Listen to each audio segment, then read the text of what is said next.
Au Mali, nous faisons écho de la rencontre d'échange entre le ministre des Affaires étrangères et les diplomates accrédités. Convoqués dans un contexte à la fois marqué par des défis sécuritaires et d'approvisionnement du pays en carburant, la rencontre a consacré son propos au renforcement de la coopération, occasion pour la partie malienne de rassurer les diplomates des mesures prises pour une sortie de crise.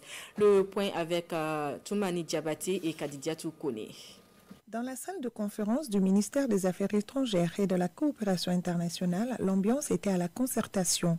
Le chef de la diplomatie malienne a longuement échangé avec les diplomates sur la situation actuelle du pays, notamment celle sécuritaire. Dans ce contexte sécuritaire en particulier, le Mali a fait le choix de continuer à travailler pour la mutualisation de nos efforts de défense, notamment dans le cadre de la force unifiée de la Confédération des États du Sahel. Le ministre Diop a aussi salué l'accompagnement et le soutien constant des pays partenaires, tout en réaffirmant la volonté du gouvernement malien de renforcer la coopération avec la communauté internationale. Le doyen des diplomates a réitéré la disponibilité des ambassadeurs à poursuivre leur collaboration avec le Mali dans les domaines de la sécurité, du développement et de l'aide humanitaire.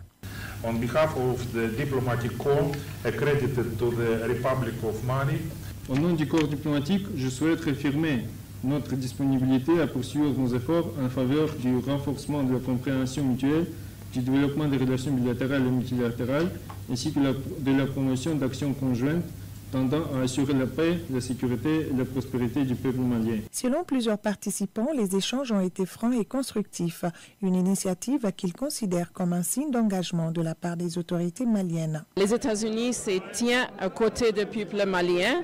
Nous saluons le courage et la détermination des armées maliennes dans leur effort pour protéger le peuple malien et vaincre le terrorisme. Je pense qu'on est sur la bonne voie.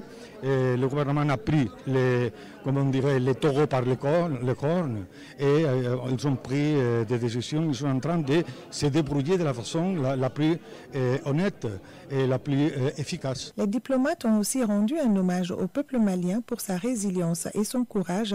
Au nom des plus hautes autorités nigériennes, pour saluer la résilience et la patience du peuple malien. Ce peuple est vraiment calme, très un peu voyant. Féliciter le peuple malien pour sa résilience. Je félicite tout le gouvernement malien qui a été vraiment résilient également.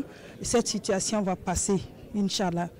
Et dire également toute la solidarité des pays de l'AES à l'endroit du peuple frère du Mali. Cette rencontre a été jugée positive par les participants qui y voient un pas de plus vers une meilleure coordination des actions entre le Mali et ses partenaires. Ce dialogue diplomatique se veut désormais plus régulier et plus constructif face aux défis du moment.